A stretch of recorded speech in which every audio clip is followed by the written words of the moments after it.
Patapos ang tag-init kaya may oras pa para sulitin ang bakasyon at sabihing it's really more fun in the Philippines. Ang mainit na balita hatid ni Marie Sumali.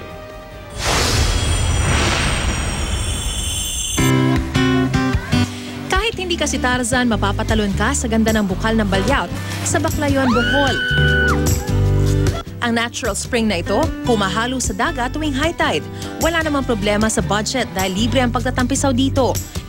Idagdag na rin sa summer experience sa pagkain ng Baclayon delicacy na broa, na perfect din pampasalubong. Sulitin naman ang bakasyon sa kakaibang water slide adventure ng Barangay Tigis, Lila, Bohol. Galing sa bundok ang malinis at malamig na tubig na tumadaloy sa slide na tinatawag nilang padidit. Mapabarkada man o pamilya, swak na swak ang summer gimmick na ito. Sa Davao del Norte, mag-i-enjoy din ang marami sa isang beach resort doon. Hindi lang kasi ang malinis na dagat ang pangunahin nilang atraksyon dito, pati na rin ang ilang cartoon characters na nakadisplay sa lugar na patok sa mga chikiting. Mariz Umali, GMA News.